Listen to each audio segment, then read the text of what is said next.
Audio Jungle.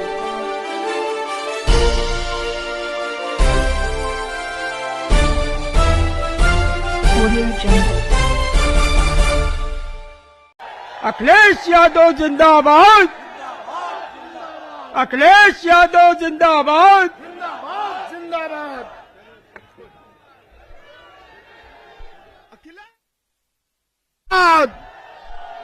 Akhilesh Yadav जिंदाबाद। जिंदाबाद जिंदाबाद। अखिलेश यादव जिंदाबाद। जिंदाबाद जिंदाबाद। अखिलेश यादव जिंदाबाद। जिंदाबाद जिंदाबाद।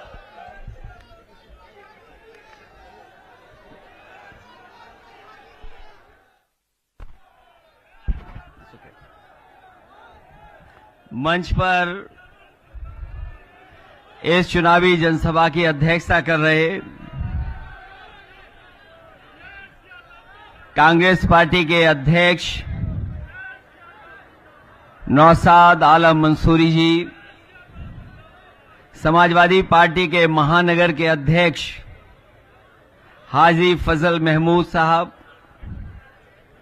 मंच पर उपस्थित पूर्व विधायक पूर्व मंत्री शिव कुमार बेरिया जी, सुरेंद्र मोहन अग्रवाल जी, कांग्रेस पार्टी के प्रभारी नीलांशु चतुर्वेदी जी, यहां से चुनाव लड़ चुके इंडिया गठबंधन समाजवादी पार्टी कांग्रेस के प्रत्याशी रहे आलोक मिश्रा जी, हमारी पार्टी के और इंडिया गठबंधन के बगल की लोकसभा से चुनाव लड़े थे जो पूर्व सांसद राजाराम पाल जी, मंच पर उपस्थित पार्टी के विधायक अमिताभ वाजपेयी जी, मोहम्मद हसन रूमी जी, संजीव दरियावादी जी और बहुत सारे हमारे नेता, प्रभारी राजेंद्र कुमार विधायक जी, सुनील कुमार साजन जी और तमाम हमारे जो कांग्रेस पार्टी समाजवादी पार्टी के जितने भी मंच पर सम्मानित नेता बैठे हैं, सभी हमारे सम्मानित नेता और इस चुनावी जनसभा में आए हुए सभी हमारे आदरणीय बुजुर्ग कांग्रेस और समाजवादी पार्टी के नेता कार्यकर्ता, माताएं बहनें और पत्रकार बंधुओं, मैं सबसे पहले सभी साथियों का बहुत बहुत धन्यवाद और आभार प्रकट करना चाहता हूं। ये जो चुनाव होने जा रहा है, ये बहुत ही विशेष परिस्थितियों में चुनाव है। यहां के जितने भी लोग हमारे आए हुए हैं समाजवादी साथी, कांग्रेस पार्टी के पूरे उत्तर प्रदेश के लोग जानते हैं कि इस विधानसभा का जो चुनाव होने जा रहा है वो जबरदस्ती चुनाव कराया जा रहा है। और यहां पर हमें याद है बहुत सारे साथी समय समय पर कहते थे कि भारतीय जनता पार्टी और कुछ लोग इस कोशिश में है कि चुनाव हो जाए। मैं बात उस समय स्वीकार नहीं कर रहा था, लेकिन जिस तरीके से कार्रवाई सरकार ने की और जिस तरीके से झूठे मुकदमे लगाए गए, उसकी वजह से आज हमें और आपको चुनाव के बीच में जाना पड़ा है। ये चुनाव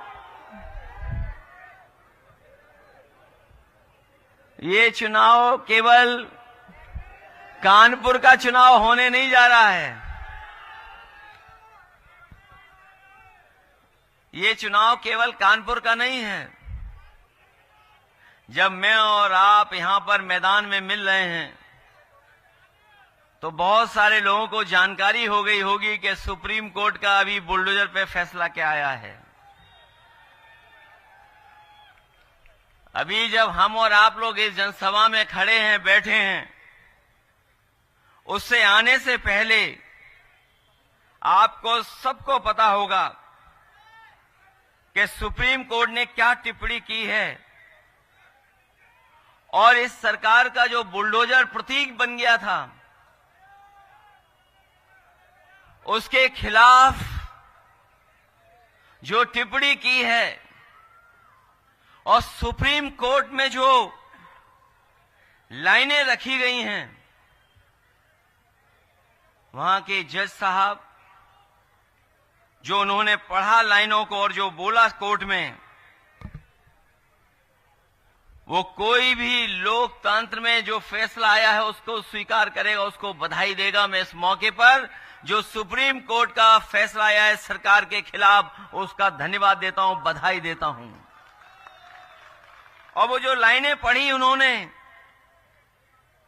जिस तरीके से घर तोड़ा गया था बुलडोजर से, उसके खिलाफ कोर्ट में गए और उसके बाद जो जजमेंट आया है, ऐसे कम फैसले होते हैं जहां पर सरकार को जुर्माना देना पड़ता है। क्या कोई सोच सकता है कि सुप्रीम कोर्ट ने सरकार पर 25 लाख का जुर्माना लगाया है?